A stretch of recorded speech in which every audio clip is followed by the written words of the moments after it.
Nah, ini kekeliruan besar.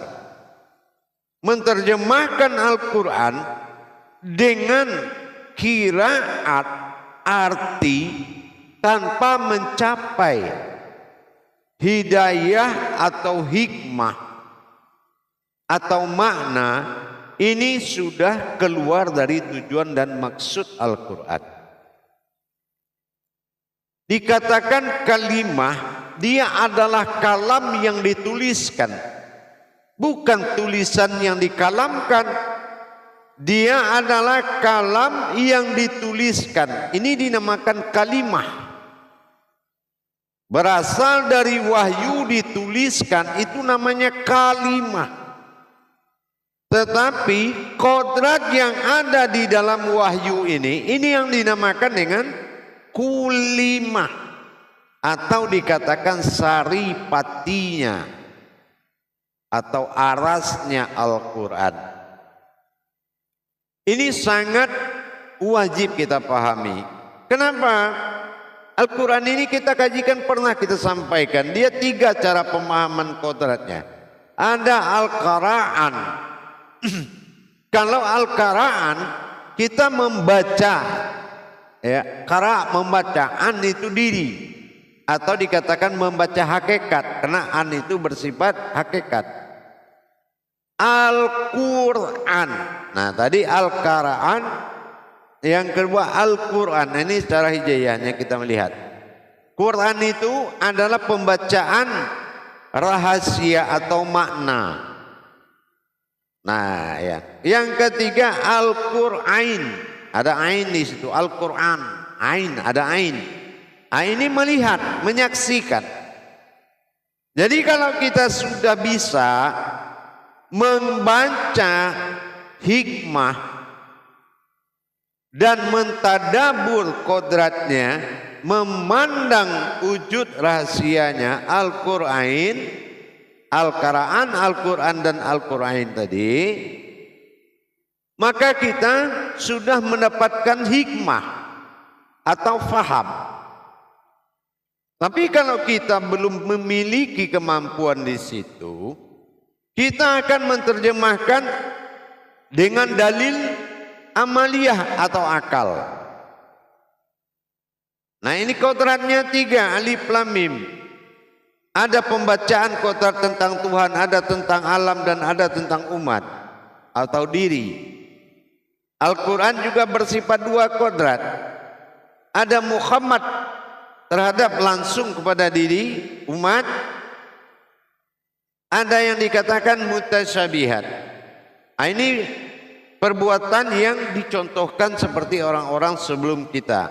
Ada yang boleh dikerjakan, ada yang boleh tidak. Nah, di dalam hal ini 3 lagi pembacaannya tadi, yaitu tentang ilmu, iman, akal. Nah, ini dikatakan hijaiyah, jabariyah, falakiyah. Falakiyah makna jumlah ayat dan angka yang terjadi di dalam surat. Itu bukan sembarangan angka itu diadakan. Kenapa semua ayat dibatasi oleh angka? Jumlah 114, 7, 19, 24, 6666. Semua dibatasi, itu falakiyah, perhitungan Allah. Dan digolongkan kunci. Berhasil membuka angka maka dapat jabariyah. Nah, jabariyah.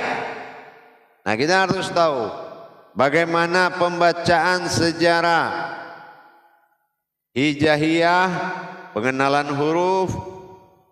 Nah, ini kita harus paham.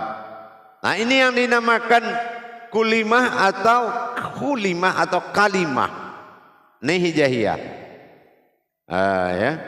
Nanti ada disebut dengan falakiyah, itu adalah angka.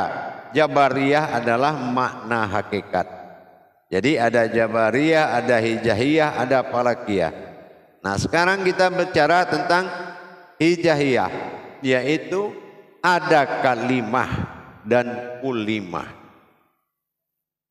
Kulimah adalah salah satu rahasia berupa zat berupa batin, berupa ruh, berupa kodrat, aras, qudsi. Nah itu namanya kulimah yang ada di dalam ayat. Kodrat aslinya huruf tadi.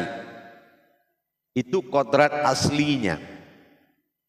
Kalau sekarang kan law mahfuznya, penampakan. Tulisan itu kan penampakan. Tapi aslinya itu adalah kulimahnya. Nah ini kodrat. Alif itu terbuat dari apa? Ba itu kulimahnya apa? Kalimah ba kulimahnya apa? Kalimah alif kulimahnya apa? Kalimah ta kulimahnya apa? Kulimah sa kulimahnya apa? Kalimah sin kulimahnya apa? Sampai ya. Inilah yang dikatakan wahyu. Dalam wahyu itu ada tiga, ada aras, ada qudsi, ada karamatullah. Nah di dalam Al-Quran dikatakan hidayah, yang dikatakan hidayah yang tiga tadi. Ada aras, ada qudsi, ada karamatnya. Artinya ada kekuatannya, ada kekuasaannya, dan ada keajaibannya. Nah ini yang menjadi kulimah. Jadi kalau kita melihat ba, bukan huruf ba-nya itu yang ba. Itu isyarat atau syariat. Syarat dan isyarat. Apa yang bengkok dan apa yang bertitik. Nah ini titik wujud dan ba, bara, bara'ah, bakah atau batin. Berarti ada wujud. Ya, ada wujud di dalam batin. Nah gitu. Berarti wujud batin berasal daripada wujud. Wujud dulu baru batin. Nah, ini kita harus tahu itu yang dinamakan dengan kulimah. Nah, disitulah dasarnya ada ayat dinamakan ayat suci. Maka terkait dengan adanya kulimah di dalam kalimah, maka timbullah dengan cara pembacaan dengan cara ayat suci. Bagaimana cara kita membaca ayat suci tadi? Pertama kita kenal dulu kulimah yang ada di dalam kalimah. Makanya kalau isi Al-Quran itu dinuzul kepada diri, diri menjadi kulimahnya Allah. Nah seperti itu. Nah kalau mengetahui kulimah yang ada di dalam kalimah, maka kita wajib mengkaji hijaiyahnya, hurufnya. Nah saya percontohkan kalimahnya alif. Kulimahnya, nah kita cari apa kulimahnya? Alif, alif, lam, fa. Alif, lam, fa itu alam batin namanya. Tapi tingkat batinnya fa, bukan ba. Kalau fa itu tingkat batin Tuhan. Kalau tingkat batin Tuhan itu kodratnya bilah. Ya, nah. Jadi kalau kita melihat kodrat alif, kita lihat bagaimana asal usulnya adanya alif dan menjadi nur kasiyah atau penampakan. Nah ini yang dinamakan kulimah.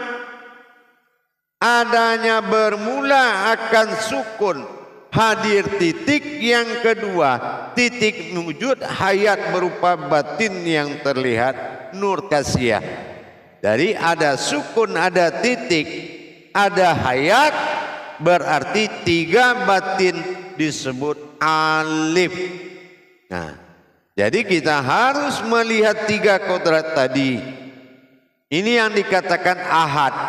Dia satu, kodratnya tiga. Nampaknya satu, kodratnya tiga. Ini makanya ahad. Alif, ha, dal, artinya perjalanan rahasia atau perjalanan batin. Nah ini ahad, makanya abtar terlihat. Tapi ada batin yang tidak terlihat kulimahnya duluan, malah dohirnya hilang, kalimahnya hilang, kulimahnya ada, dibaca ada, dilihat ada. Inilah alif pada sifat badal wahid tunggal yang ada dalam bismillah. Nah, perbedaannya dia tidak memperlihatkan kodrat, dia tidak memperlihatkan wujud kalimah, tapi kulimahnya dibaca ada, dilihat kalimahnya enggak ada. Nah ini kerahasiaannya jatuh kepada diri. Tapi kalau yang abtar, yang terlihat, nah di sini sudah terlihat alif nyata yang ada pada basmalah, itu nyata, bukan bis. Kalau dalam bi itu tidak ada, dalam ba dia ada. Nah jadi pembacaan dan pengenalan kulimah yang ada di dalam kalimah itu sangat wajib kita ketahui. Apalagi menggerakkan ayat suci atau kulimah itu, dikumandangkan kulimah dipandang oleh mata batin, itulah yang dikatakan ibadah. Dari mana dia keluar dan apa yang menggerakkan dan apa yang bersuara. Digerakkan oleh hati, dimunculkan oleh hati, digerakkan oleh jantung, disuarakan oleh mulut. Terus kita siapa? Jangan bicara kesucian ada di kita di situ. Kalau bicara kesucian, kembali kepada alif tadi. Selagi sukun, batin dan nurullah itu tidak bisa dilihat, maka tidak akan pernah ayat suci itu bisa dilihat. Maka kita harus mengenal kulimah yang ada di dalam kalimahnya Al-Quran.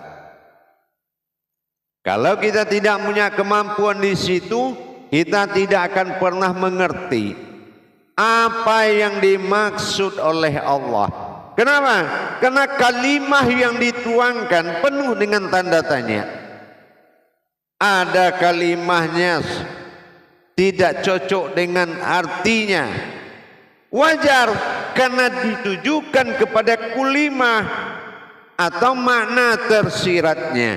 Contoh ya ayyuhallazina amanu. Kenapa wahai orang yang beriman diakhiri dengan amanu? Kenapa tidak imanu? Ya ayyuhallazina imanu. Wahai orang-orang yang beriman. Nah itu kan cocok. Tapi kenapa? Ya ayyuhallazina amanu.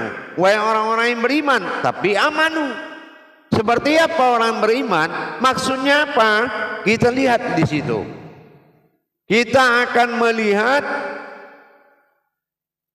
kulimahnya, mana yang diri yang aman itu.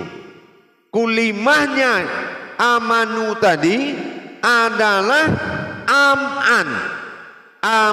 Aman adalah aminun. Ya ayyuhallazina amanu, wahai orang yang beriman. Amanu itu aminun. Aminun itu artinya amanah. Amanah ini imanah. Singkat apa? Iyahnya imana. Imana itu aman. Jadi orang yang percaya kepada amanahku, maka amanlah dia. Apa yang dikatakan aman? Kalau aman sudah selamat. Siapa yang selamat? Am-an. Anta alaihim. Itu yang aman. An adalah batin, am yang terlihat, ta'ala adalah Tuhan, ihim adalah berupa diri. Mana batin Allah yang terlihat berupa diri? Berarti aman, am'an. Nah kalau di Al-Quran suratnya am'an, na am'an. Na aku an batin am terlihat. Siratal lazina an'am ta'ala ihim. Ta'ala Tuhan, ihim merupakan diri. Jadi apa kulimahnya? An'am. Nah begitulah. Jadi kita harus mengerti ilmu rububiyahnya, yaitu memandang, bisa melihat apa yang dibaca. Tapi kalau kita belum bisa melihat apa yang dibaca, hukum ayat itu belum jatuh menjadi kauli, tetap menjadi ayat. Kalau dia tetap menjadi ayat, ini makom akan menentukan perbedaan. Contoh sholat, ya kan? Di sholat, di tahiyat awal ada salawat, Allahumma sholli ala sayyidina Muhammad. Itu kan salawat. Masa ada di sholat fardu? Nah, tapi karena syarat sah sholat itu adalah fikli, kauli, kolbi. Fikli perbuatan, kauli bacaan, dan kolbi ini tempat. Kalau dia kauli, kauli ini adalah kodrat dari ayat. Jadi kalau Sayyidina Muhammad bukan tajalinya, itu adalah sifatnya dalil. Ya, itu namanya kalimah. Itu kalimah. Kulimahnya apa? Kita akan menyaksikan zat Allah itu berwujud kepada nurnya. Nah itu yang dikatakan kauli. Jadi bukan bacaan, tetapi kita melihat kauli yang ada di dalam ayat ini yang dikatakan kalimah. Kita menyaksikan gerakan kulimah di dalam sholat, dalam membaca. Jadi ini ilmu rububiyah namanya. Jadi kita wajib menyaksikan apa yang kita baca. Karena Al-Quran tidaklah sebuah bacaan, tetapi sejarahnya adalah sebuah ikra, sebuah perkataan, ya, yaitu perkataan yang dituliskan, bukan tulisan yang dikatakan. Nah gitu, itu perbedaan. Bukan tulisan yang dikatakan, tapi kata yang dituliskan. Nah gitu. Jadi perbedaannya di situ adalah wahyu. Dia berasal dari kata yang dituliskan. Tapi kalau kita menulis, baru kita katakan, itu bukan wahyu namanya. Nah, jadi demikian jemaah, para hadirin dan hadirat, kaum muslimin dan muslimat. Mudah-mudahan meningkat terus iman kita. Ya, meningkatlah hendaknya ya Allah iman kita dalam memahami-Mu ya Allah, dengan tentunya kita belajar. Ya, jangan mengambil suatu keputusan yang membuat akal manusia, akal umat itu mencerca Allah. Hati-hati berkalam di jalan Allah.